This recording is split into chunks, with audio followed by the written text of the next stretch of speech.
Welcome back to the Big Small Business Show, and in studio with us today we've got Lesedi Seforo, who is Project Director Tax Advocacy at SAICA, and Lisa Kahanovitz, who's Project Director Tax Guidance SAICA.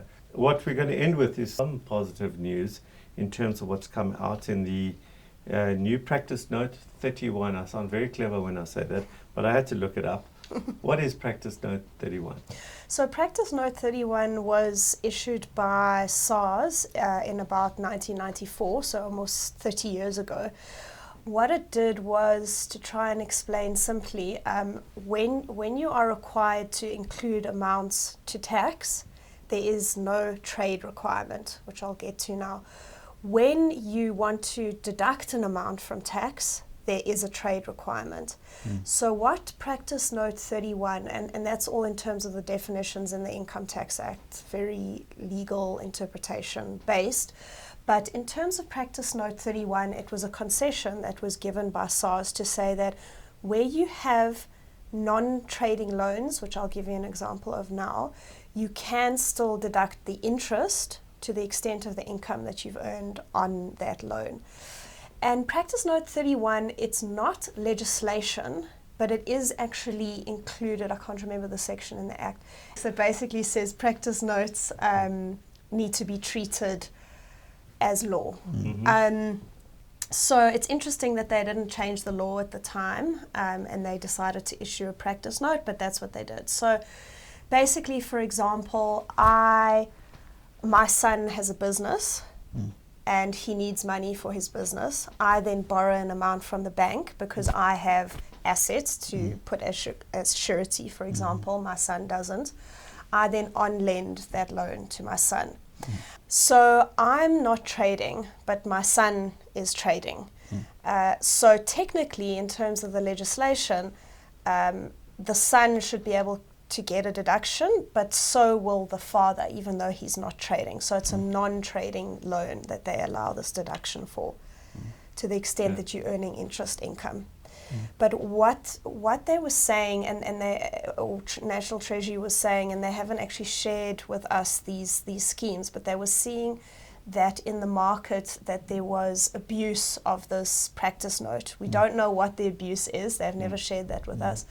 But they came out and they just said, I think it could have been actually in a media statement to say we're going to withdraw Practice Note 31, which people have relied on for 30 years, almost 30 years.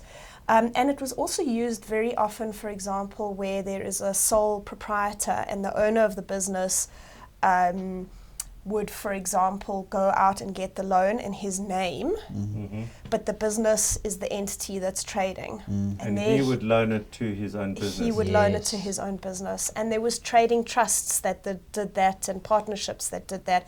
And now that poor guy is not going to get a deduction, but will still have to pay tax on any interest he's earned. And the bank will pay tax on the interest that they've earned.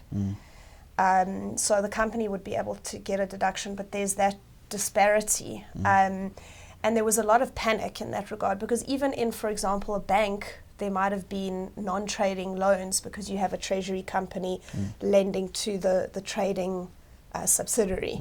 So it happened everywhere. It was used widely. And there was a lot of panic in that regard. And so what they did was in July, they released draft legislation, which is 11G, to say we're going to legislate this practice note to try and have some more control over it, and then we would do away with Practice Note 31.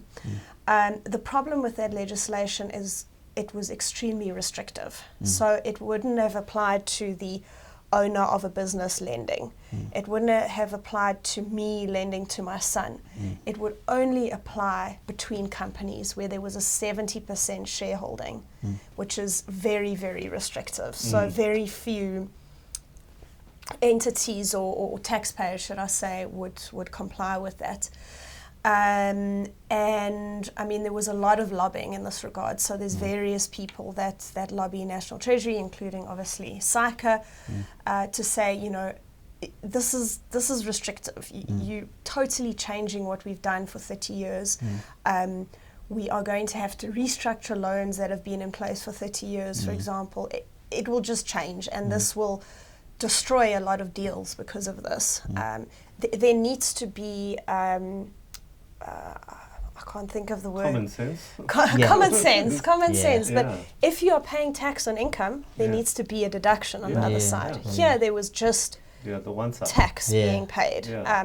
That huge disparity, and you need to bring that into play. And with the MTBPS, which happened last week, I think it was Wednesday, they release updates to that legislation. So it goes from a draft bill to a bill, and now we've received the bill. And the bill doesn't often change much between now and the point when it is actually signed off by the President, the Minister of Finance, when it's made law. So this is how it should be. It shouldn't change, but they've basically made it wide again. So they've basically made Practice Note 31 law. Okay. So they haven't said it's just between groups of companies. National Treasury and SARS really did take into account the tons of comments that they received from various big audit firms, various law firms, and SAICA. Because, yes, I mean, even previously they said to us that they didn't want to exclude these family loans or loans from treasury companies. That wasn't their intention.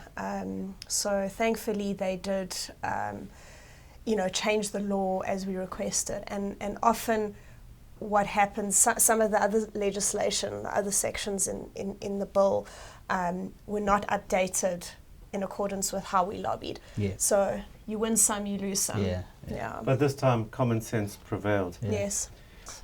Lesedi, Lisa, thank you so much for being on the show and for giving your insights and inputs. For all the entrepreneurs out there who are feeling a little bit down after listening to this show, I just want to reassure you, there are lots and lots of opportunities. If you lens this in a different way, you'll see lots and lots of different opportunities. Both the water crisis and the electricity crisis. If you're at the right side of that, if you're thinking about the opportunity, you'll see the opportunity. And so that's where we have to end today's show. Do remember, as always, if you think it, write it down and make it a reality.